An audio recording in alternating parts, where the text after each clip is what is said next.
So we've talked about the imperialist Dominion and their obsession with conquest, order, and all things Elden.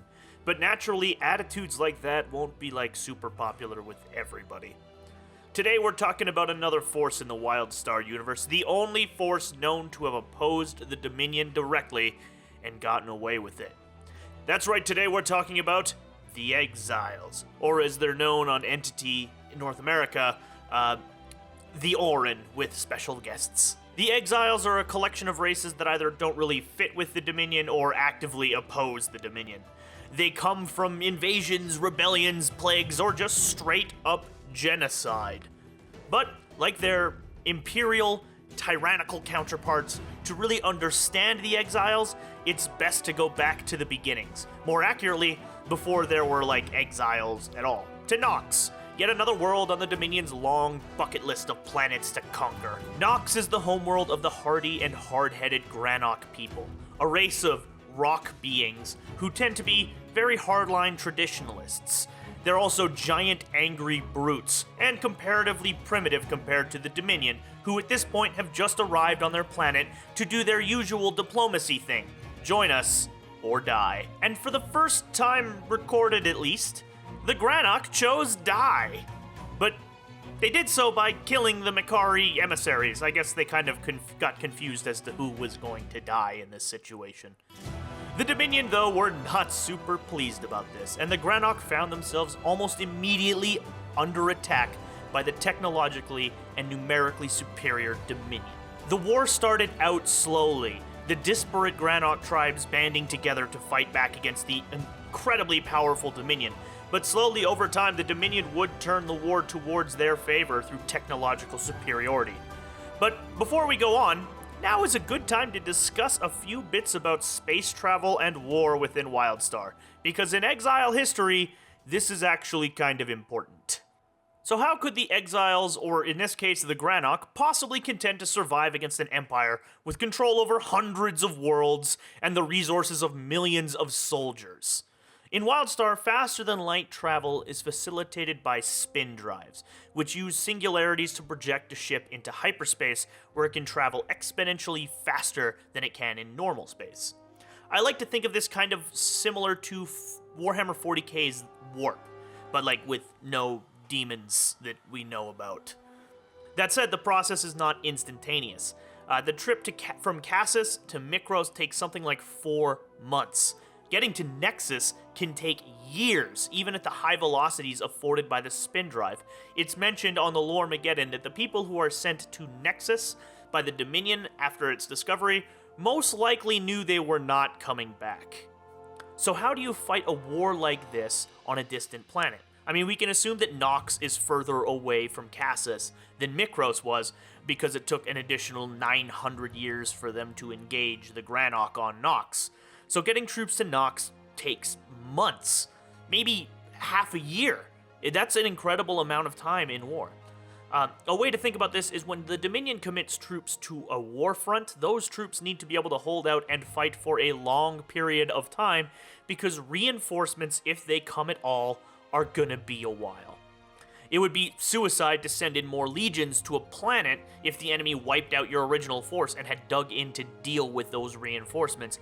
Therefore, the logistics of war become incredibly powerful in this situation. This is how a vastly outnumbered and technologically inferior force such as the Granok can hold its own against an interstellar empire. This doesn't mean the Granok are winning this war, though. They are losing, pretty seriously, until a warlord named Durek Stonebreaker has the bright idea to begin stealing Dominion technology instead of destroying it. This is a pretty controversial move for the Granok, because their culture is based around a philosophy called the Way of the Stone, which focuses more on tradition and eschews concepts like innovation and technological advancement. But in the end, this leveling of the technological playing field against the Dominion, the Granok are able to push back the Dominion forces and knock them off Nox in a victory which would eventually be overshadowed in the Dominion, but would shake the foundations of what would eventually become the Exiles. But Durek had won this victory at a cost. The Way of the Stone had been broken by him and his soldiers, and by breaking this law, he and his forces were exiled. They eventually became a group called Durex Destroyers, mercenaries who travel the stars working for cash and, a good opportunity to get in a good fight. This was the kindling to the Exiles, but the spark would not come for nearly 150 years. This spark would start with the disappearance of the Elden. If you saw my Dominion video, you'd know that this event changed the Cassians forever. It turned the reverence of the Elden into full-blown religious worship. This is also when terms such as lowborn and highborn started getting thrown around. Nobody liked to be a lowborn, and in these early days, being bereft of Elden blood had a substantially negative effect on your standing in society. The lowborn were harassed physically and verbally, they had less status, they were considered lesser even in the eyes of the law, but one man was not having any of it. Sarek Brightland has the biggest balls in the galaxy. Seriously. Sarek Brightland was an admiral within the Dominion Navy, a military genius and a master of stellar combat, but he was also lowborn. No Elden blood coursed through his veins. What he had, though, was tactical genius, which he had imparted to many highborn. But he was old, and he and his flagship, the Star of Dominus, were nearing retirement. A massacre between lowborn protesters and highborn nobility, though, was the awakening that Sarek needed. Enough was enough. The massacre at Toria Square on Cassis was the last straw. Sarek refused to fire on the innocent people and thus was taken captive for treason. Instead of going quietly to his execution, though, he killed the 5 escorts sent to bring him there with his own bare hands, breaking their necks, hijacked the Star of Dominus from dry dock, and led an assault on Dominion High Command that decimated the Dominion Navy. In the years following the attack, the Dominion were not even sure they would be able to maintain control of their own planets after this attack. Yeah, that's ballsy. But that's not even the best part. After this, he gathered other like-minded admirals and led a campaign of victory after victory against the Dominion. His tactical genius and growing support from the lowborn seemed destined to have him claim Cassis from the new tyranny that was infecting it. A free commonwealth was forming with a government in exile, and Sarek and his giant balls were leading the way to victory, until he was betrayed. A confidant, a man named Aurelius, turned on Brightland, giving important information to the Dominion, who organized against Brightland almost immediately and smashed his fleet again and again. Though his tactical prowess allowed most of his fleet to survive, the victory they had come so close to was dragged further and further away. This leads to the final ambush. Hiding in the shadow of a gas giant, the Exile fleet rearmed and prepared to escape, but they were ambushed by the Dominion. Aurelius led the attack in a new, more powerful, and more advanced flagship. Knowing his former master's tactics, he caught him unaware. There was nowhere to run. The fleet would be atomized before they had a chance to escape the magnetic field of the planet and spin up their spin drives. Sarek quietly agreed to come on board Aurelius' ship. There's an explanation of what happens next, but it's somewhat vague on details, so I like to believe that this is kind of what happened. As the Star of Dominus slowly eases closer to the imposing Dominion fleets, Sarek quietly nods to his bridge crew. They knew. He knew. He quietly pulls a pipe from his coat, lighting it with a match. He utters to the crew that it has been an honor, and they reply that the honor is in fact theirs. Just then, the Star of Dominus opens fire on all batteries. The Dominion fleet is caught completely out. Aurelius is caught by surprise and his ship is bathed in plasma fire and heavy cannons. But he fires back. The technologically advanced Dominion ships are easily outclassing the Star of Dominus. Sarek is wounded by exploding consoles as he shouts the orders to jump away, regarding some final words to his opponent. "This isn't over, Aurelius." And with that, his ship, and now the retreating Exile fleet, using his distraction to escape, jump into the dark abyss. It's over. Sarek is tended to and eventually put into cryo-sleep. His heroism, the spark that ignites the fire of the Exiles. And thus begins their flight to a new home. And the Star of Dominus earns a new name, the Gambler's Ruin. The Exiles' flight, chased closely by Dominion ships, would take them far from home, if it even could be called home anymore. They met with Durex destroyers, the Granoks who had escaped Nox hundreds of years earlier, and with them they saw a common cause, forming the beginnings of the free companies of Nexus, as they're known as today. It would be a few hundred years of fighting and running before the Exiles would find their next ally, though. Yet another Dominion prospect, the Mordesh of the world Grismara. The Mordesh were taller, lithe, and somewhat elven-looking humanoids, with an advanced society almost rivaling the Cassians, though they had not left their homeworld. The Mordesh were brilliant, especially when it came to alchemy, and one of their grand luminaries, Victor Lazarin, had perfected the secrets of immortality using the Everlife elixir. The Mordesh had broken the bonds of death, or more accurately, they would become one with it. An unfortunate side effect of the Everlife elixir was the contagion. Basically, space zombies. The Mordesh were slowly consumed by hunger as their bodies and minds rotted away. They turned on their former family and friends in a brutal orgy of murder. This can be counteracted by the Vitalis serum, which allowed the Mordesh to fight off the effects of the Ravenous and maintain their mental and physical faculties. But this didn't stop the Dominion from quarantining the entire planet. Nonetheless, Grismara collapsed into chaos. Billions were dead or ravenous. The entire Mordesh civilization was in a state of total collapse. And the Dominion wouldn't help, merely ensuring that the people of Grismara would never leave their rapidly decaying world. The Mordesh sent out desperate distress calls for anyone who would listen, and fortunately, the Exiles responded. Avra Darkos, a Mordesh noble, brokered a deal with the Exiles to covertly smuggle tens of thousands of civilians and personnel from Grismara, right under the Dominion's nose. And from here, the Exiles, with their new Mordesh allies, continued their flight, looking for their new home.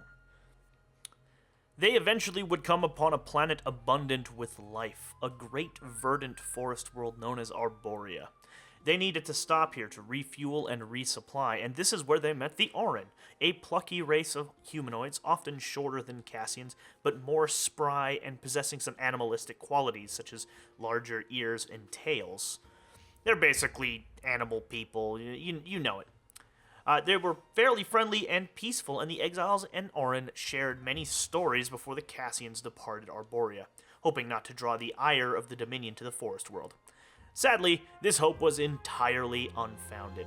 The Dominion learned of the Orin's assistance to the traitors and saw fit to punish their entire race, and in doing so committed the single greatest atrocity outside of the terrible decisions of the Elden. They gave punishment of the Orin over to the Chua.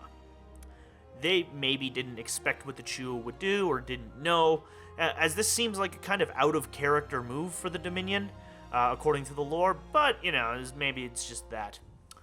The Chua were not kind. They didn't need a military to crush the peaceful Orin. Instead, they brought to bear planet reapers, miles-wide machines designed to rip natural resources from the planet as quickly and efficiently as possible. So let's quickly talk about this, because they kind of skirt around the effects of this in the lore, but if you think about it logically, this is terrifying. This is a genocide. How many Orin do you think were killed by this? Either directly, being that they, were crushed by trees or their houses, or by giant chunks of metal, or as explained in one story, giant immolative piles of mortar coming from broken trees and sap getting sucked down into the mud or killed in another massive variety of ways? Or how many do you think died of starvation or disease caused by a complete destruction of all of their resources? I am not saying that the Orin were completely wiped out. I am sure that there are a lot of survivors on Arborea, but this is a potential holocaust. This is by miles the most horrible thing the Dominion has ever done. They could have just sat down and conquered the planet like they did with everybody else, and I'm not entirely convinced that everyone in the Dominion leadership is okay with what happened. As punishment for supporting the enemy, you commit potential genocide. Now, this is really kind of skirted around in the lore, but there's a lot of potential here for miles-wide death machines killing millions of people. I mean, they mentioned that they were able to harvest 3 continents in 1 week. That is an incredible amount of landmass, and it is very difficult to move out of the way of a giant multi-kilometer-long bulldozer as it crushes everything around you and moves at possibly dozens of miles per hour. The Orin, led by Queen Everstar, immediately sent a distress beacon to the Exiles, who returned to evacuate as many Orin as possible. And they got a lot of them. Vanity North America is any indication. They got a lot of them. But they didn't get everyone. Millions were left behind. And those millions, there's probably a lot of survivors out of that. But the potential death toll is still astronomical from this event. Planet reaping is not a gentle process, especially when you're talking about probably kilometers-long bulldozers that rip up all resources on and below the ground. It's really tough to hide from something that terrifying, not to mention, of course, starvation and disease brought on by a total lack of resources and destruction and breakdown of society. It's insane how much damage this does and how astronomically terrifying it is. It is absolutely no wonder that the Orin regard the Chua with such hatred. Not long after the ravaging of Arborea, though, Dorian Walker, a renowned explorer, while scouting ahead of the Exile fleet, made a remarkable discovery: the planet Nexus. The Exiles decided that this world would be their new home, and so made all haste. The Exile fleet jumped across countless light years to the ancient Elden world. Unfortunately, the Dominion were quick in tow, seeking to also claim the legendary planet as their own. But thanks to Nexus, the Exiles may finally stand a chance against the Galactic Empire. And this has everything to do with the war on Nox. Let's remember, logistics is a huge deal in wars in Wildstar because it takes so long to move troops around. The Dominion brought with them many legions, but compared to Cassis, there's still a lot more behind them. Nexus is far beyond the fringe. Even with high-powered spin drives, it can take years to reach Nexus. The Dominion forces at the legendary planet are pretty far from reinforcements. The incredible power that the Dominion can bring to bear is hamstrung by distance. The Exiles have the opportunity to make their stand. Here, they can finally wrest the shackles of the old Dominion away and start to build a new world on Nexus. That is, if Nexus doesn't decide to kill them first. On Nexus, the Exile forces formed FCON, the Free Companies of Nexus, and it's the closest thing to a standing army that they have. A flat military division with all sorts of flowery names, such as Durex Destroyers. These borderline mercenary companies fight to protect the Exiles' new home from the Dominion and the Elden's deadly secrets. They are led by Durek Stonebreaker, who at this point has been fighting the Dominion for 500 some years, so he knows his stuff. As well, you have the XAS, or the Exile Academy of Science, which sprung up to plumb all of Nexus's deep, dark secrets. Bella Walker, daughter of the famed explorer and discoverer of Nexus, Dorian Walker, is their lead field research agent, while the Mordesh Victor Lazarin, famed for basically condemning his entire race to space zombie viruses, heads their biology and pharmacology divisions, still searching for a cure for the horrible contagion that has afflicted his entire race. But the Mordesh were not just content with simply carving out a scientific role.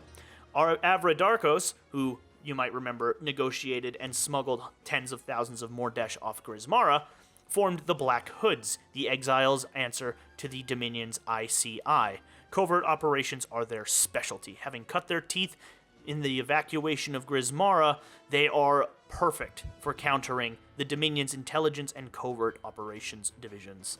The Exiles' structure itself is far less organized than the Dominion.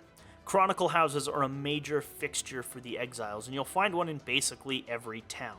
They're operated by chroniclers, who are kind of both a spiritual leader and a practical historian. They do everything from spread the oral tradition of the Exiles to officiate things like weddings and funerals. Complementing this are judges, individuals who have spent years adjudicating cases and seeking justice within the Exile factions. They're often chosen for their merit and trained in a place called the Hall of Judgment. Where this is, I have no idea. Seeking justice above all else. These individuals usually act as sheriffs who seek out justices when others are unable to. And they're often called to try criminals or solve disputes, and are the principal force of law enforcement on Nexus for the Exiles. You can imagine such disorganized forms of administration and law enforcement that would make the Exiles quite the chaotic faction, but it does tend to work out. They are united by purpose, both to fight the Dominion and to protect their new home on Nexus. This purpose overrides racial, religious, and even creed, knitting the Exiles together to form a true opposite to the Dominion's strict order. For good or for ill, the Exiles will defend their new home to the last. And in our next video, the final video of this series, we're going to learn why they might just have to. Hey there, thank you very much for checking out this video on the Exiles for my 4-part series on Wildstar lore. We got one more to go. Hopefully it's going to be a good one. We'll see next week. But thank you very much. I really enjoyed putting this one together. It's a lot more interesting lore than Dominion lore. But yeah, today's episode is brought to you by Remnant Drive's Remnant Drive-Thru, the only place where you can drive through and get remnants of food, as well as Montablack's Full Monte. You know, from when you want to see the whole bag and tag. But thank you very much for watching. If you would like to support this channel, please like and subscribe. You have no idea how much it means to me. It makes me so happy. But you all have a great one.